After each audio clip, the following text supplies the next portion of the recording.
ลักษณะฟาร์มเขาได้โอกาสดีจะได้จัดส่งอุปกรณ์ทั้งเบิดสุดนี้เป็นสุดเริ่มต้นไปที่น้องบัวคำปากแขกแขวงขมวนเด้อพี่น้องนี่เป็นจุดเริ่มต้นเซตแต่นี่เราจะมีในทัวเนาะอาหารเสริมแต่งการเสื้อลาและก็อุปกรณ์พี่น้องเห็นแบบนี้ก่อนการส่งมอบทุกเถื่อเนาะเขาก็จะมีการเทสระบบก่อนว่าระบบเขาเนี่ยเป็นเรียกได้ก่อนเราปั้มน้ำทำมือบอกเขาเรียกแบบใดพี่น้องเพื่อเป็นการเสียเวลาเข้ามาทดลองโดยอุปกรณ์เลยเนาะอันนี้คือจะเป็นไดน้ำคือตัวนี้เนาะพี่น้องสีเข้าใส่พอส่งน้ำเดี๋ยวนี้เรียบร้อยแล้วเขาก็มาเสียบกับปลั๊กเนาะปลั๊กถ้ามือตัวนี้ก็สามารถคือเสียบกับปลั๊กไฟบ้านตัวนี้พี่น้องชึบขั้นตอนต่อไปเนาะคือพี่น้องเอาไปนำไส้เนี่ยจะอยู่ในตำแหน่งออโต้เลยพี่น้องนี่ตัวหนังสือในหน้าแบบนี้แต่ไม่ใหญ่เบจะทดลองนี่จะทดลองอยู่ในตำแหน่งออนนั่นเองพี่น้อง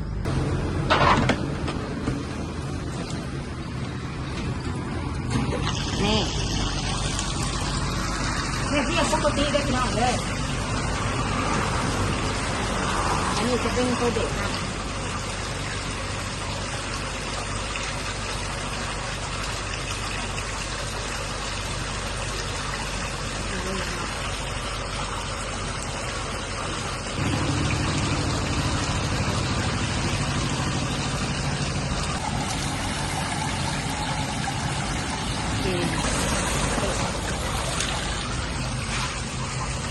ขอบใจพี่น้องทางบ้านเนาะที่เพิ่มเชื่อมันสั่งอุปกรณ์จากทางฟาร์มของเรา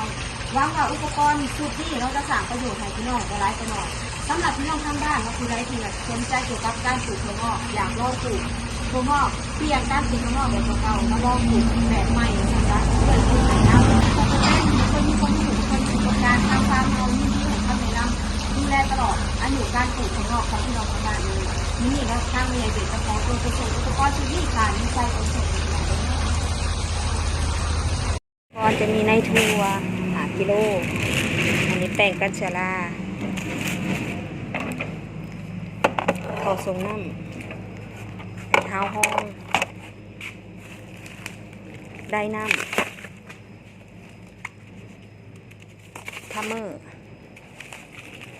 อาหารเสริม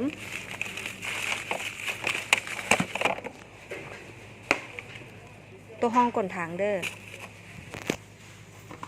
ตัวปกถั่ว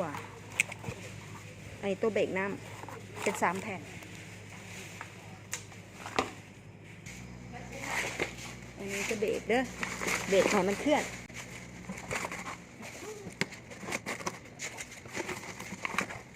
อันนี้จะเป็นวาล์วปิดเปิดเด้อปอนลงไปในนี่เด้อปิดไปแบบนี้หายเด้อพวกนี้หายไป